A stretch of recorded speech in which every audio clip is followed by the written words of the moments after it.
Hello friends, you are most welcome to universal physics with JK. और आज का topic है हमारा electric flux and Gauss theorems. और इलेक्ट्रिक फ्लक्स और गॉस थ्योरम्स हम अपनी पिछली क्लास में पढ़ चुके हैं, तो आज हम जो है उस पर बेस कुछ न्यूमेरिकल्स करेंगे जो एग्जाम के पॉइंट ऑफ व्यू से इंपॉर्टेंट हो सकते हैं। तो फर्स्ट न्यूमेरिकल है a square frame of edge 10 centimetre is placed with its positive normal making an angle of 60 degree with a uniform electric field of 20 volt per meter. Find the flux of the electric through the surface bounded by the frame. Hindi में 10 centimetre भुजा का हमारे पास एक कोई वर्गाकार frame है और जो 20 वोल्ट पर मीटर की एक समान विद्युत क्षेत्र में रखा हुआ है। किस कोण पर? 60 डिग्री के कोण पर रखा हुआ है। तो फ्रेम के पृष्ठ द्वारा घिरे विद्युत फ्लक्स की गणना करनी है। तो इस क्वेश्चन में हमें क्या दिया हुआ है? एक स्क्वायर फ्रेम, एक वर्गाकार फ्रेम जिसकी जो एज है, स्क्वायर की एज को ए से रिप्रेजेंट करते हैं, वो दी हुई हमें 10 सेंटीमीटर। तो इसका एनकेस पत्ती में चेंज करेंगे तो यह आ जाएगा 10 × 10⁻²⁰ मीटर। और ये किस में रखा हुआ है? ये इलेक्ट्रिक फील्ड में रखा हुआ है और 20 वोल्ट पर मीटर, यानी कि जो इलेक्ट्रिक फील्ड की वैल्यू दी है वो दी है 20 वोल्ट पर मीटर। और किस कोण पर? थीटा दिया हुआ है 60 डिग्री के एंगल पर जो है रखा हुआ है। तो हमें फाइंड आउट करना है इलेक्ट्रिक फ्लक्स। तो इलेक्ट्रिक फ्लक्स हमें जो है फाई हमें जो है फाइंड आउट करना है। उससे पहले हम फाइंड आउट कर लेते हैं उस स्क्वायर फ्रेम का एरिया फाइंड आउट कर लेते हैं। किसी भी स्क्वायर का जो एरिया होता है वो होता है उसकी एज का स्क्वायर, यानी कि भुजा का स्क्वायर। तो यहाँ पर 10 × 10⁻²⁵ का होल स्क्वायर, दैट मीन्स यह रहेगा 100 × 10⁻⁴ मीटर स्क्वायर। और इसे लिख सकते हैं ऐसे 10⁻² मीटर स्क्वायर जो हमारा एरिया आ गया।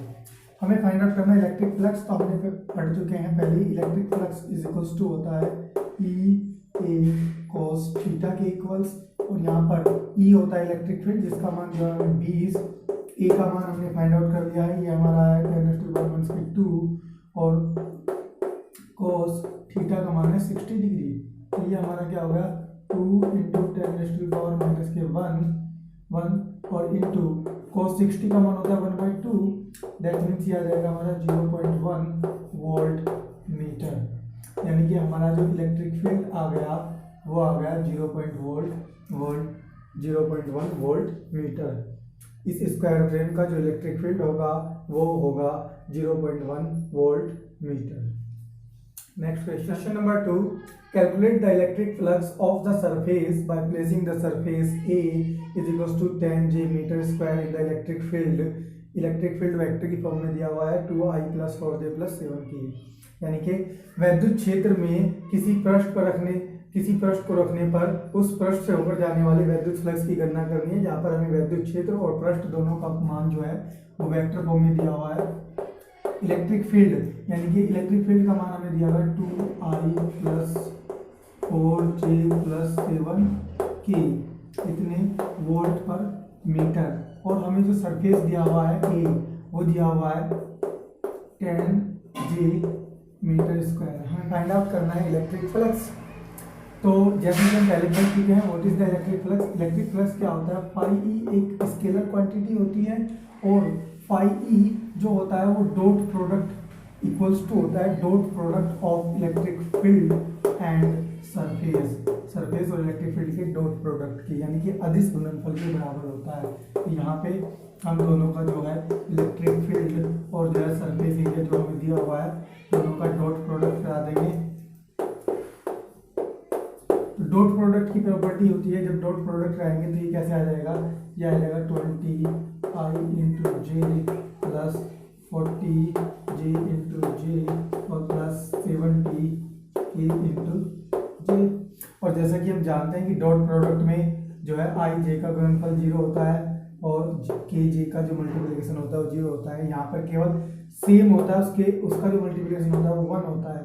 दैट मीन्स यहाँ पर जो हमारा मान आ जाएगा इलेक्ट्रिक फ्लक्स का वो आ जाएगा 40 और वोल्ट मीटर के इक्वल्स। यहाँ पर जो इलेक्ट्रिक फ्लक्स का मान आएगा वो आएगा 40 वोल्ट मीटर के equal. Question number 3, a point charge of 2.0 microcoulomb is at the center of a cubic Gaussian surface 9.0 centimeter on edge. What is the net electric flux through the surface? अगर 2 microcoulomb का कोई बिंदु आवेश किसी किनारे पर 9 centimetre किनारे वाले किसी घनीय पृष्ठ के केंद्र पर स्थित है, तो पृष्ठ से गुजरने वाला नेट फ्लक्स क्या है, हमें ये फाइंड आउट करना है। तो इस क्वेश्चन में हमें एक क्यूबिक गॉसियन सरफेस दिया हुआ है, क्यूबिक गॉसियन सरफेस दिया हुआ है जिस पर जो पॉइंट चार्ज है वो है 2.0 माइक्रोकुलाम, यानी कि इसका क्या क्या होगा 2.0 एम्पियर्स में इंटू 10⁻⁻⁶ कूलाम के इक्वल्स हो जाएगा। तो हमें क्या करना है कि इस क्यूबिक गॉसियन सरफेस से जिसकी जो एज है वो 9 सेंटीमीटर है उसका इलेक्ट्रिक फ्लक्स फाइंड आउट करना है। तो जैसा कि हम जानते हैं क्योंकि ये गॉसियन सरफेस है तो यहाँ पर यूज करेंगे गॉस की प्रमेय, और गॉस की प्रमेय के अनुसार इलेक्ट्रिक फ्लक्स क्या होता है पाई ई इक्वल्स होता है Q/ε0, जहाँ पर ε0 होती है परमिटिविटी ऑफ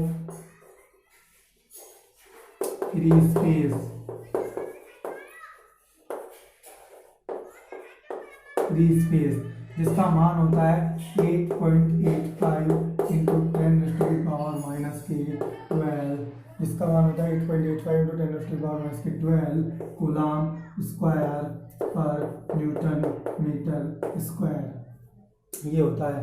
तो यहाँ पर जो है हमें इलेक्ट्रिक फ्लक्स फाइंड आउट करना है, इसके कारण electric flux pi E is equals to हो जाएगा क्यू का मान है 2 डेसिबल 0 इंटू 10⁻⁻⁶ और डिवाइडेड बाई 8.85 इंटू 10⁻⁻12, तो ये हो जाएगा। और जब हम इसे कैलकुलेट करेंगे तो इसे कैलकुलेट करने पर इसका मान लगभग आ जाएगा तुम्हारा 2.26 इंटू 10⁵ वोल्ट मीटर, इसका जो मान आएगा लगभग वो कितना आ जाएगा इतने वोल्ट मीटर, या दूसरा कह सकते हैं न्यूटन मीटर स्क्वायर पर कूलाम, क्योंकि इलेक्ट्रिक फ्लक्स के दो मात्रक होते हैं, या तो वोल्ट मीटर लिख सकते हैं या लिख सकते हैं न्यूटन मीटर स्क्वायर पर coulomb. Question number 4, a uniformly charged conducting sphere of 2.4 meter diameter has a surface charge density of 80.0 microcoulomb per meter square. Find the charge on the sphere and what is the total electric flux leaving the surface of the sphere। अर्थात हमारे पास एक जो है एक समान रूप से आवेशित कोई स्फीयर है जिसका जो डायमीटर है वो 2.4 मीटर के इक्वल्स दिया हुआ है। यहाँ से जो हम रेडियस फाइंड आउट कर लेंगे, रेडियस जो होती है वो डायमीटर की हाफ होती है, यानी कि 2.4/2 इज इक्वल्स टू 1.2 मीटर। और जो हमारा कंडक्टिंग स्फीयर है इसकी जो सरफेस चार्ज डेंसिटी है वो दी हुई हमें 80 डेसिबल 0 माइक्रोकूलम पर मीटर स्क्वायर। दैट मीन्स इसको जो चेंज करेंगे तो 80 डेसिबल 0 इंटू 10⁻⁻⁶ कूलम पर मीटर स्क्वायर की इक्वल्स आ जाएगी। हमें जो है इस कंडक्टिंग स्फीयर का चार्ज फाइंड आउट करना है, तो फर्स्ट में जो है चार्ज फाइंड आउट करना है। और जैसा कि हम पहले पढ़ चुके हैं जो सरफेस चार्ज डेंसिटी होती है सिग्मा इज इक्वल्स टू होती है चार्ज अपॉन सरफेस एरिया के इक्वल्स। दैट मीन्स यहाँ से जो चार्ज आ जाएगा वो क्या आ जाएगा surface charge density into area. और जो कंडक्टिंग स्फीयर होता है उसका जो एरिया होता है वो होता है 4πr² के इक्वल्स। दैट मीन्स यहाँ पर जो हम वैल्यू पुट करा देंगे तो ये आ जाएगा 80 decibel 0 into 10⁻⁻⁶ into 4 into 3 decibel 14 और इंटू आर का मान है 1.2 का होल स्क्वायर। दैट मीन्स ये इतना आ जाएगा। और जब हम इस सारे को कैलकुलेट करेंगे तो इसका मान आ जाएगा 1.45 इंटू 10⁻⁻³ कूलम। दैट मीन्स कि इस कंडक्टिंग स्फीयर पर जिसकी सरफेस चार्ज डेंसिटी हमें 80 माइक्रोकूलम पर मीटर स्क्वायर दी है उसका जो चार्ज होगा वो 1.45 इंटू 10⁻³ कूलम के इक्वल होगा। बी पार्ट में फाइंड आउट करने के लिए उसने कहा है कि what is the total electric flux living the surface of the sphere. तो हमें जो है कुल वैद्युत फ्लक्स ज्ञात करना है जो उसके सरफेस से होकर निकल रहा है। तो हम गॉस की प्रमेय का प्रयोग करेंगे। गॉस की प्रमेय के अनुसार इलेक्ट्रिक फ्लक्स इज इक्वल्स होता है Q/ε0 और Q का मान हमारे पास आ चुका है 1.2 डिवाइडेड बाय एप्सिलॉन नॉट होती है परमिटिविटी ऑफ फ्री स्पेस, इसका मान होता है 8 decibel 85 into 10⁻⁻12 newton metre square पर कूलम स्क्वायर। जब हम इसे कैलकुलेट करेंगे तो दोनों को जो कैलकुलेट करने पर इलेक्ट्रिक फ्लक्स, जिसे इलेक्ट्रिक फ्लक्स यानी कि विद्युत फ्लक्स का जो मान होगा वो हमारा आ जाएगा 1 डेसिबल 6 इंटू 10⁸ वोल्ट मीटर या न्यूटन मीटर स्क्वायर पर कूलम। या तो ये यूनिट लिखेंगे या ये यूनिट लिख सकते हैं। तो कैलकुलेशन करने पर इसका जो टोटल मान आएगा वो आएगा 1 डेसिबल 6 इंटू 10⁸ वोल्ट मीटर या न्यूटन मीटर स्क्वायर पर कूलम। दैट मीन्स कि इस कंडक्टिंग स्फीयर का जो टोटल इलेक्ट्रिक फ्लक्स होगा जो लीविंग द सरफेस यानी कि जो सरफेस को से निकल रहा है उसका मान होगा 1 डेसिबल 6 इंटू 10⁸ वोल्ट मीटर या न्यूटन मीटर स्क्वायर पर। Question number 5, an infinite line charge produce a field of 9 into 10⁴ Newton per coulomb at a distance of 2 centimeter. Calculate the linear charge density. कोई अनंत रैखिक आवेश 2 centimetre की दूरी पर 2 centimetre दूरी पर 9 × 10⁴ न्यूटन पर कूलम विद्युत क्षेत्र उत्पन्न करता है, तो रैखिक आवेश घनत्व ज्ञात कीजिए। तो हमने पढ़ा था लास्ट क्लास में, हमने पढ़ा था गॉस थ्योरम की एप्लीकेशन में कि electric field on an infinite uniformly charge straight wires, वहाँ पे हमने क्या पढ़ा था, इलेक्ट्रिक फील्ड का मान क्या आया था, ई आया था हमारा 1/4 pi epsilon naught into 2 lambda upon R के इक्वल्स आया था। वहाँ पर जो हमारा इलेक्ट्रिक फील्ड आया था वो आया था E is equals to 1/4 pi epsilon naught into 2 lambda upon R, where lambda is the linear charge density, यानी कि लीनियर चार्ज डेंसिटी की फॉर्म में ये आया था। तो हमें इस क्वेश्चन में लीनियर चार्ज डेंसिटी का मान फाइंड आउट करना है, जहाँ पर जो है हमें इलेक्ट्रिक फील्ड E का मान दिया हुआ है 9 × 10⁴ और R का मान दिया हुआ है 2 सेंटीमीटर। That means 2 × 10⁻⁻2 metre. तो हमें लैम्डा फाइंड आउट करना है, तो यहाँ से इसे कैसे लिख सकते हैं, E is equals to 1/4 pi epsilon naught into 2 lambda upon R. तो यहाँ पर E का मान है 9 × 10⁴, 1/4 पाई एप्सिलॉन नॉट का मान होता है 9 × 10⁹ इंटू 2 लैम्डा अपॉन 2 इंटू 10⁻⁻2। तो यहाँ से 9 से 9 कट जाएगा, 2 से 2 कट जाएगा, और ये जब हम इसे इधर करेंगे तो ये आ जाएगा lambda is equals to 10⁴ into 10⁻⁻2 और डिवाइडेड बाय 10⁻⁹ और डिवाइड करने पर ये आ जाएगा 10⁻⁻7 के इक्वल्स, 10⁻⁻7 के इक्वल्स। और जो इसकी यूनिट होगी वो होगी कूलम पर मीटर, यानी कि जो हमारा लीनियर चार्ज डेंसिटी यानी कि रेखीय आवेश घनत्व होगा वो होगा 10⁻⁻7 कूलम पर मीटर। ये हमारे जो है आज के क्वेश्चन थे, और मैं आशा करता हूँ कि आपको जो है क्वेश्चन समझ में आए होंगे। ये क्वेश्चन एग्जाम के पॉइंट ऑफ व्यू से इम्पोर्टेंट हो सकते हैं।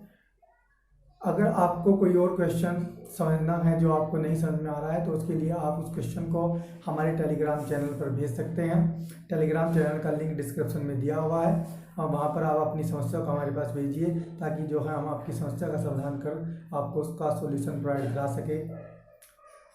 Okay, thank you, bye.